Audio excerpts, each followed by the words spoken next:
శోధనలో రోధనలో బంధకముల నుండి విడిపించు శక్తి, వ్యాధులలో బాధలలో ఆదరించు దేవుని శక్తి. నువ్వు పరిశుద్ధాత్మకి దగ్గర అయినప్పుడు, ఆత్మ నిన్ను తాకినప్పుడు నువ్వు ఆత్మను ఆనందిస్తావు. ఇది ప్రార్థన శక్తి, ప్రార్థన శక్తి, ఇది ప్రార్థన శక్తి. నిరాశ నిస్పృహలెన్నున్నా అశాంతి ఆపదలైనను, నిరాశ నిస్పృహ. నిజముగా నువ్వు బ్రతుకును మార్చుకుంటే ఈ రోజు నుండి లెక్క పెట్టుకుంటావు. ఆశీర్వాదాలు వస్తాయి. ఈనాడు విమోచింపబోచున్నాడు యేసు ప్రభువు, ఈనాడు విమోచింపబోచున్నాడు. ఆకాశమందున్న మన దేవుడు మన ప్రార్థన ఆలకించును. ఆకాశమందున్న మన దేవుడు మన ప్రార్థన ఆలకించును. ప్రార్థన ప్రార్థన ఇది ప్రార్థన శక్తి, ప్రార్థన ప్రార్థన ఇది ప్రార్థన శక్తి, ఇది ప్రార్థన శక్తి, ఇది ప్రార్థన శక్తి. ప్రార్థనా శక్తి తైలాభిషేకారాధన ప్రతి నెల 2వ మంగళవారం సమయం ఉదయం 10 గంటల నుండి Sri convention hall, CR Reddy women's college, Vatluru, Eluru. ప్రార్థనా శక్తి తైలాభిషేకారాధన ప్రతి నెల 2వ బుధవారం సమయం ఉదయం 9 గంటల నుండి స్థలం airport road, quarry market, Renuka apartment దగ్గర, రాజమండ్రి. ప్రార్థనా శక్తి తైలాభిషేక ఆరాధన ప్రతి నెల 2వ గురువారం సమయం ఉదయం 8 గంటల నుండి స్థలం సుబ్బలక్ష్మి కళ్యాణ మండపం, railway new colony, Srikanya theatre, Visakhapatnam. ప్రార్థనా శక్తి తైలాభిషేక ఆరాధన ప్రతి నెల 2వ శుక్రవారం సమయం ఉదయం 10 గంటల నుండి స్థలం కాపు కళ్యాణ మండపం, ఎన్ఎఫ్సిఎల్ రోడ్, ఆర్టీఓ ఆఫీస్ పక్కన, ఆర్ఆర్ నగర్, కాకినాడ. ప్రార్థనా శక్తి తైలాభిషేక ఆరాధన ప్రతి నెల 2వ శనివారం సమయం ఉదయం 10 గంటల నుండి స్థలం కూరగాయల మార్కెట్ ఎదురుగా, government degree college road, Ravulapalem. Yesayya నామములో మీకు వందనాలు తెలియపరుస్తూ ఉన్నాను. ఈ దినము కొరకు దేవుడు సిద్ధపరిచిన వాగ్దానాన్ని మనం స్వాధీనపరచుకుందాం. యెషయా గ్రంథము 60వ అధ్యాయము 15వ వచనం ద్వారా దేవుడు మీ కుటుంబాన్ని దర్శిస్తూ ఉన్నారు. పరిశుద్ధ గ్రంథంలో నుండి ఐజయా చాప్టర్ 60 వర్స్ 15లో 4th లైన్ అండర్లైన్ చేసుకోండి. నిన్ను శాశ్వత శోభాతిశయముగాను బహుతరములకు సంతోష కారణముగాను చేసేదను. ఎప్పుడు నా జీవితం ఏడిపే అయిపోయింది. ఎప్పుడు నా బ్రతుకులో చిన్నప్పటి నుంచి చూస్తున్నాను. అప్పుడు నా తండ్రి కష్టాలని, నా కష్టాలని పెట్టుకునేదాన్ని. అమ్మ కష్టపడుతుంటే అమ్మ కష్టాలని ఎలా తీర్చగలితే నేను ఎప్పుడు పెద్దదాన్ని అవుతానా, ఎప్పుడు పెద్దవాడిని అవుతానా, వాళ్ళ కష్టాలన్నీ తీర్చేయాలని అనుకున్నాను. చివరికి నేను పెద్దదాన్ని అయ్యాను, లేదా పెద్దవాడిని అయ్యాను. ఇప్పుడు నాకు ఇంకా బాధ్యతలు ఎక్కువై, ఇంకా సమస్యలు ఎక్కువైపోయినాయి. అసలు అంటే నాకు ఊహ తెలిసినప్పటి నుండి నాకు ఎప్పుడు కూడా సుఖం లేదు, నెమ్మది లేదు. ఎప్పుడు ఏదో ఒక సమస్య చేత నేను తరం పడుతూ ఉన్నాను అని మనసు పాడు చేసుకుంటున్నావా? పాడైందా? దేవుడు నీ శ్రమను, నీ దరిద్రతను ఆయన గుర్తెరిగాడు. ఈరోజు నీతో మాట్లాడుతున్నాడు ఏంటంటే, నిన్ను శాశ్వత శోభాతిశయము. అంటే నువ్వు అనుకోవచ్చు, నా బ్రతుకంతా ఇంతేనేమో, నా జాతకం ఇంతేనేమో. కొందరు చూపిస్తాం, నా చేయి చూసి చెప్పు ఎలాగుంది నా జాతకం, లేకపోతే నా నక్షత్రాన్ని చూసి చెప్పు. కొన్ని సమయాల్లో రోడ్డు పక్కన చిలక పట్టుకుని జ్యోతిష్కుని చెప్పే వాళ్ళ దగ్గరికి వెళ్తాం. సమస్య లేనప్పుడు, సమస్యలు ఎక్కువైపోయినప్పుడు వారి దగ్గరికి వెళ్తాం. ఆ చిలక ఏది తీస్తుందో దాని ద్వారా కొంచెం తృప్తి పొందుతామని. లేకపోతే నా బ్రతుకు ఎలా ఉంటుందేమో, జ్యోతిష్కుడు నాకు ఏమైనా మంచి చెప్తాడేమో, నా రాశి ఫలాన్ని బట్టి ఏమైనా చెప్తారేమో. అంటే ఎప్పుడైనా బ్రతుకు మారుతుందంటే ఇప్పుడు ఇలాగే ఉంది, ఇక ముందు కూడా అంతేనేమో అనుకుంటున్నామేమో. నీ జాతకాన్ని తిరిగి రాస్తున్నాడు యేసయ్య. ఆత్మ సంబంధంగా నీ ముందే ఆయన ప్రణాళికను పెట్టాడు. నిన్ను శాశ్వత శోభాతిశయముగా, బహుతరములకు సంతోషకారణముగా దేవుడిని చేయబోతున్నాడు. నీ నెక్స్ట్ జనరేషన్ నీ గురించి ఒక చరిత్రగా చెప్పుకోబోతున్నారు.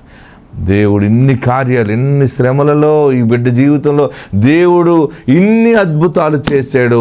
నీ గిన్నె నిండి పొర్లి ఉన్నదని నీ పిల్లలు శాశ్వత శోభాతిశయంతో కూడిన సాక్ష్యాన్ని వారు చెప్పుకునే సమయం ఆసన్నవుతుంది. అలాంటి గొప్ప ఆశీర్వాదం దాగి ఉంది. భయపడద్దు. నువ్వు నిరుత్సాహంతో మనసు పాటు చేసుకోవద్దు. నీ పక్షంగా ఉన్నవాడు, లోకంలో ఉన్నవాడు కంటే గొప్ప దేవుడు యేసయ్య గొప్పవాడు. మీతోనే మాట్లాడుతున్నాడు ఆయన. నేను ఏది చేసినా ఫలించట్లేదు, అన్నీ నష్టపోయాను, దుఃఖంలో ఉన్నాను అని అనుకుంటున్నామో, దేవుడు నిన్ను తలగానే చేస్తున్నాడు. ఆత్మ నీకు తోడైండును గాక. God bless you. హల్లెలూయా. ఈ చిన్న మనసు పెద్ద మనసుగా మారిందనుకోండి, పెద్ద మనసు వచ్చినప్పుడు ఇంకా మనం దేవుని వైపు ఎక్కువ చూడగలటానికి ప్రయత్నం చేస్తాం. మీరందరూ కూడా జీవనదిని ప్రవహించమని. జీవనది అంటే దేవుని వాక్యం. ఏంటది? దేవుని వాక్యం. వాక్యం మనలోనికి వెళ్ళే కొలది. నేను ప్రతి సంవత్సరం లెక్క చూసుకుంటాను, ప్రతి 6 నెలలకి పరీక్ష చేసుకుంటాను, ప్రతి 3 నెలలకి నాలో చేంజ్ ఎంత వస్తుందో చూసుకుంటాను. ప్రతి నెల నేను దేవుని దగ్గర అడుగుతూ ఉంటుంటాను. తెలిసి తెలియకుండా 3 నెలలకి 6 నెలలకి కొంత రిజల్ట్ కనపడుతూ ఉంటుంది. ఓకే, నేను ఈ స్థితి నుండి ఈ స్థితికి వచ్చాను. మనము కృప నుండి కృపకు ఎదగాలి, మహిమ నుండి మహిమకు ఎదగాలి. ఎప్పుడైతే మనం ఆత్మలో ఎదగాలి, ఆత్మలో ఎదుగుదల బలంగా ఉండాలని కోరుకుంటామో, బాహ్యముగా అన్ని రకాలుగా ఎదుగుదల వచ్చేస్తుంది. ఆమేన్.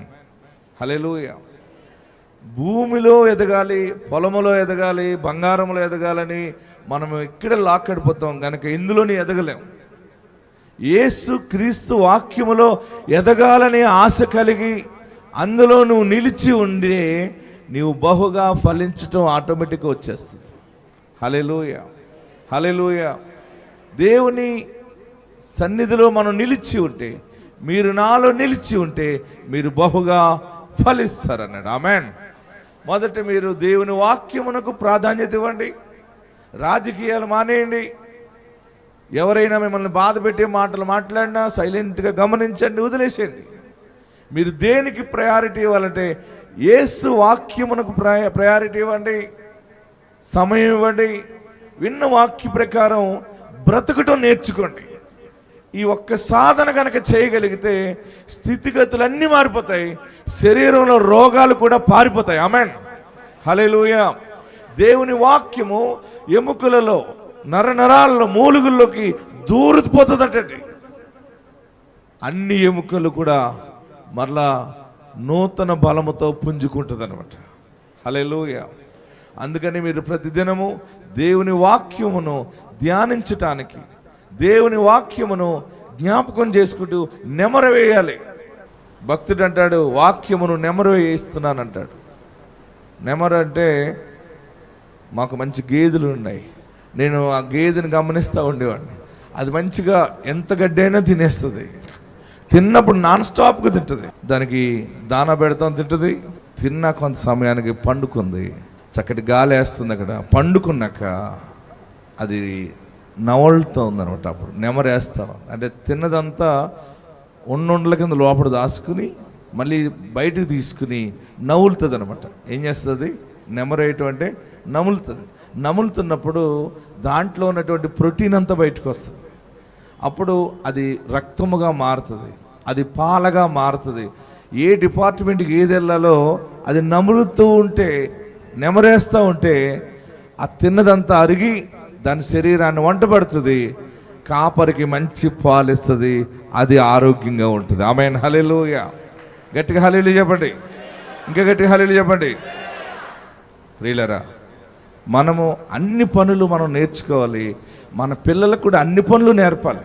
వారు ఏ పరిస్థితిలో ఉన్నా, ఎవరున్నా లేకపోయినా వారి పని వారు చేసుకుని బ్రతికేది తల్లిదండ్రులు నేర్పాలి. హల్లెలూయా. హల్లెలూయా. నాకు ప్రేమ ఉంటుంది, కానీ నేను ప్రేమ ఉన్నా కానీ పిల్లలకి అన్ని అలవాట్లు ఉండాలి. దేవుని పని విషయంలో, కుటుంబ పనుల విషయాల్లో యవనస్తులైన వారు తల్లిదండ్రులకి సహకారులుగా ఉండాలి. తల్లిని తండ్రికి సన్మానించడం అంటే ఫాదర్స్ డే రోజు, మదర్స్ డే రోజు హ్యాపీ మదర్స్ డే అంటాం, ఫాదర్స్ డే అంటాం, ముద్దెట్టుకోవటం, వెళ్ళిపోవటం కాదు. ఏం చేయాలి? వారి హృదయం ఎలా సంతోషిస్తుందో ఆ పని బిడ్డగా మనం చేయగలిగితే వారిని సన్మానిస్తాము, మనకి ఆయుష్ పెరుగుతుంది. ఆమెన్. మనము పని చేయటం అనేది దేనికి చూపించాడంటే పత్రికల్లో అధ్యక్ష పదవి ఆశించేవాడు దొడ్డ పని చేస్తాడు అన్నాడు. ఏమన్నాడు? మీరు ఎప్పుడైనా సరే గుర్తుపెట్టుకోండి, మంచి లీడర్గా రోల్ చేయాలి. కుటుంబంలో, అన్నదమ్ముల మధ్య, అక్క చెల్లెల మధ్య, సమాజంలో ఎక్కడైనా నువ్వు గౌరవప్రదంగా నాయకునిగా, నాయకురాలుగా బతకాలంటే నీ దగ్గర శ్రమ అనేది ఉండాలి. నీ దగ్గర తగ్గించుకుని పనిచేసే మనసు నీకుంటే చాలు. నిన్నేం చేయనివాడైనా అట్టి మనసు నీకుంటే అనుకోకుండా నువ్వు పెద్ద లీడర్షిప్ రోల్ చేస్తావు. ఆమేన్. హల్లెలూయా, హల్లెలూయా. గట్టిగా హల్లెలూయా చెప్పండి, ఇంకా గట్టిగా హల్లెలూయా చెప్పండి. లీడర్ ఏం చేస్తాడంటే అన్ని నేర్పిస్తాడు. మన దగ్గర అన్ని పనులు చేసేది ఉండాలి. దావీదు దగ్గర అన్ని లక్షణాలు ఉన్నాయి కనుకనే దావీదుని దేవుడు అంచెలంచెలుగా ఆశీర్వదించాడు. ఆమేన్. హల్లెలూయా. ఇక్కడ మనకు ఎందుకు చెప్తానంటే, మీకు వాక్యము నీలోకి వస్తున్నప్పుడు నీ మనసు అన్నిటికీ సెట్ అయిపోయేలాగా ఉంటుంది అనమాట. ఎప్పుడైతే ఇంత వాక్యం నీలోకి వస్తుందో నీతో నీ మనసు సెట్ అయ్యేలాగా వచ్చినప్పుడు ఆటోమేటిక్గా నువ్వు నీ భార్యతో సెట్ అవుతావు, ఆటోమేటిక్గా నీ భర్తతో నువ్వు సెట్ అయిపోతావు, ఆటోమేటిక్గా నీ అత్తమామలతో నువ్వు సెట్ అయిపోతావు, అందరితో నువ్వు ఇమిడిపోతావు అనమాట. ఆమేన్. దేవుని వాక్యములో నువ్వు ఇమ్మడగలిగితే ప్రజలందరితో నువ్వు ఇమ్మడగలదు. దేవుని వాక్యముతో నేను ఉండగలుగుతాను, కానీ ఈ ప్రజలతో నేను ఉండలేనంటే అంటే నీలోనికి వాక్యం పనిచేయట్లేదు అనమాట. ఆమేన్. హల్లెలూయా. గట్టిగా హల్లెలూయా చెప్పండి. అంటే దీన్ని బట్టి మీరు ఏ స్థానంలో ఉన్నారో గుర్తు చేసుకోండి.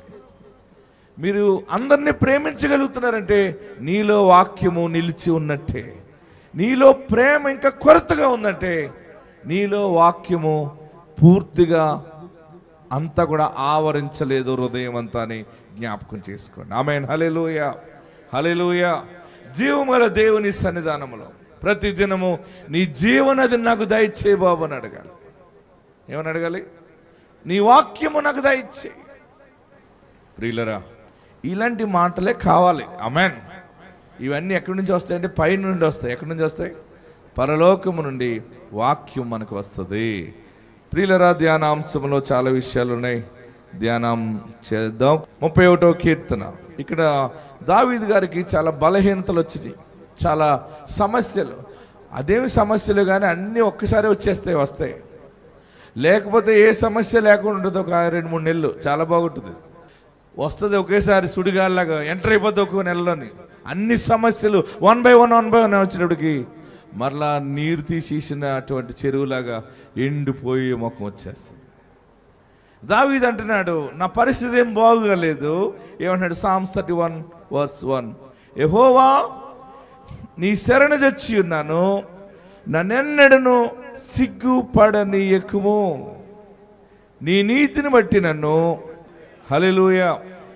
నేను నీ శరణు జొచ్చి ఉన్నాను, నాకు నీ చెవియొగ్గి నన్ను త్వరగా విడిపించుము, నన్ను రక్షించుటకు నాకు ఆశ్రయ శైలముగాను ప్రాకారము గల ఇల్లుగా ఉండము, నా కొండ నా కోట నీవే అని మొదలెట్టినటువంటి దావీదు ఒక మంచి మాట అంటున్నాడు.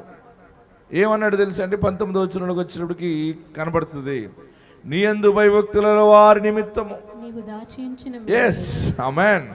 నీ యందు భయభక్తుల వారి నిమిత్తము నీవు దాచి ఉంచిన మేలు ఎంతో గొప్పది. నరులు ఎదుట నిన్ను ఆశ్రయించు వారి నిమిత్తము ఆమేన్ నీవు సిద్ధపరిచిన మేలు ఎంతో గొప్పది. ఆమేన్. అందరూ నాతో చెప్పండి, నీ యందు భయభక్తుల వారి నిమిత్తము నీవు దాచి ఉంచిన మేలు ఎంతో గొప్పది. నరుల ఎదుట నిన్ను ఆశ్రయించు వారి నిమిత్తము నీవు సిద్ధపరిచిన మేలు ఎంతో గొప్పది. మీకు ఎలా కావాలనుకుంటున్నారు ఆశీర్వాదం అంతగా చెప్పండి. 1 2 3. ఎంతో గొప్పది. అక్కడ అద్భుతమైన మాట చెప్తున్నాడు. కష్టాల్లో ఉన్నాను, నేను బాధల్లో ఉన్నాను, కానీ బాధలు ఎక్కువైపోతున్నాయి, శత్రువులు ఎక్కువైపోతున్నారు, అందరూ ఇష్టం వచ్చినట్టు మాట్లాడుతున్నారు. నేను కూడా ఏమైపోతున్నానో నాకు అర్థం కాదు. మరణమై స్మరణకు రాకును అనువల అయిపోతానేమో అనుకుంటున్నాను. కానీ నీ యందు భయభక్తుల వారి పట్ల నీవు దాచిపెట్టేవు. ఆమెన్. ఈరోజు శ్రమ పడుతున్న నీ పక్షముగా, ఇబ్బందులు పడుతున్న నీ పక్షముగా ఒక మేలు దేవుడు దాచిపెట్టాడు. అది ఎంతో గొప్పది. ఆమెన్. మీ పక్క వాళ్ళు చెప్పండి, ఎంతో గొప్పదని చెప్పండి. శ్రమలు పడుతున్నావు, అవమానం పడుతున్నావు, అన్యాయం జరుగుతుంది, కానీ నీ నోట నుండి రావాల్సింది ఏంటంటే, నీ హృదయంలో నువ్వు తెలుసుకోవాల్సింది ఏంటంటే, నీ పట్ల దేవుడు దాచిపెట్టిన మేలు. హల్లెలూయా, హల్లెలూయా. ప్రియులరా, ఎన్ని రకాలు ఉన్నాయో, కానీ పరిస్థితులు ఎలాగున్నా నీ హృదయంలో ఒక మాట పెట్టుకోవాలి. ఏంటంటే, నీ కొరకు దేవుడు దాచిపెట్టిన మేలు ఎంతో గొప్పది. ఆమెన్. ఏం గొప్పది? ఎంతో గొప్ప. ఇక్కడ దావీదు అంటున్నాడు, నా శ్రమలో, నా బాధలో నేను దేవుడి మీద ఆనుకున్నాను. ఎవరి మీద ఆనుకున్నాను? దేవుడి మీద ఆనుకున్నాను. అక్కడ ఏమంటున్నాడు? నీ యందు భయభక్తుల వారి నిమిత్తము నీవు దాచి వేయించిన మేలు ఎంతో గొప్పది. ఈ మాట ఇంటుంటేనే ఆనందం అవుతుంది. ఏడవకు, బాధపడకండి. మీ పక్షముగా ఒక దేవుని దూతగా చెప్తున్నాను, మీ పక్షముగా దేవుడు దాచి సిద్ధపరిచిన మేలు ఎంత గొప్పదో మీరు చూడబోతా ఉన్నారు, మీరు సాక్ష్యము చెప్పబోతా ఉన్నారు. ఆయన అంటున్నాడు, మొట్టమొదటిగా భక్తితో ఉన్న వారికి దాచిపెట్టాడు అన్నాడు. రెండవది నరుల ఎదుట. అబ్బా చూడండి, మొట్టమొదటిగా భయభక్తులు ఉన్న వారికి ఆల్రెడీ దీవెన, ఆశీర్వాదము, నీకు కావాల్సిన దానికంటే 100 రెట్లుందా ఆల్రెడీ దీవెన దాచిపెట్టేసాడు. నీవు నరుల ఎదుట నువ్వు ఆయనను గనక ఆరాధించడం మొదలు పెడితే, ఆయన సన్నిధిని సమాజంలో చాటి చెప్పగలిగితే, గొంతెత్తి పాడగలిగితే, గొంతెత్తి సాక్ష్యము చెప్పగలిగితే, నువ్వే మనుషులు ఎదుట ఆయనను ఒప్పుకుని గణపరుస్తున్నావో, ఆ మనుషుల ఎదుట ఆయన నీ నిమిత్తము సిద్ధపరిచిన మేలు చెప్పాలి. స్టాండాగా చెప్పాలి. ఒక తండ్రి బిడ్డ గురించి చెప్తాడు, మా అమ్మాయి అండి అంటే ఒక్కొక్క అమ్మాయి గురించి ఒక తల్లి చెప్తుంది, మా అమ్మాయి అసలు సెల్ ఫోన్ అంటే తెలియదు అందమన్న ఒక ఆమె. ఏంటి, మా పిల్లకంటే సెల్ ఫోన్ అంటే తెలియదు అంది. నిజం అనుకున్నాను. అదేమో మొత్తం దుప్పటి కప్పుకుని మన ఫోన్ మాట్లాడుతుంది, లేదని తల్లి అనుకుంటుంది. అలాగే కొంతమంది బడాయిగా చెప్తూ ఉంటుంటారు, అసలు మా అమ్మాయికి తినటమే సరిగ్గా రాదండి, బాక్స్ పట్టుకెళ్తే తినంటుంది, కానీ ఇంతలో ఉంటుంది ఆ పిల్ల. తినకుండా ఎలాగుంటుంది? తినటం రాదా అంటే చెప్పటంలో ప్రేమ అనమాట. ఏంటి, బిడ్డ మీద ఉన్న ప్రేమకి మనం చాలా బాగా పెద్దగా ఇంతగా చెబుతాం కదా. నీ పరమ తండ్రి నీకు దాచిపెట్టిన మేలు, నరులు ఎదుట నువ్వు ఆశ్రయించినప్పుడు ఆయన సిద్ధపరిచిన మేలు అదెంతో. కంటికి కనపాడ నీవెన్నియో, చెవికి వినపాడ నీవెన్నియో, హృదయాగోచరము కానివెన్నియో, సిద్ధపరచేతివ నాకై. కంటికి కనపాడ నీవెన్, చెవికి వినబాడ నీవెన్నియో, కంటికి కనబాడ నీవెన్నియో, చెవికి వినబాడ నీవెన్నియో, హృదయాగోచరము కానివెన్నీయో సిద్ధపరచితివ నాకై. హృదయాగోచరము పాడదాం. సిద్ధపరచితివ నాకై. ప్రభు యేసు నా రక్షక నొసగు కన్నులు నాకు నిరతాము అందరూ పాడదాం. నిన్ను చూడా. పాటను అర్థం చేసుకుంటూ పాడండి. బాధపడకండి. దేవుడు సిద్ధపరిచాడు మేలు, దాచిపెట్టాడు మేలు, బయటకు వస్తుంది, ఎంతో గొప్పది. కంటికి కనపాడ నీ వెన్నీయో పాడండి. చెవి ఘనముగా పాడండి. వాడ నీవెన్నీయో. కంటి ఎవరు చూడలేదు ఇంతవరకు అలాంటి ఆశీర్వాదం, అది నువ్వు చూడబోతున్నావు. హృదయాగోచరము కానివెన్నీయో సిద్ధపరచితివ నాకై. హృదయాగోచరము కానివెన్నీయో సిద్ధపరచితివ నాకై. ప్రభు యేసు నా రక్షక నొసగు కన్నులు నాకు నిరతాము నిన్ను చూడా. ధ్యానాంశంలో నుండి ఒక బలమైన మాట దేవుడు నీకు ప్రకటిస్తున్నాడు. మీరు రెండు చేతులు పైకెత్తి దాన్ని పట్టుకోండి, తలలు పైకెత్తండి.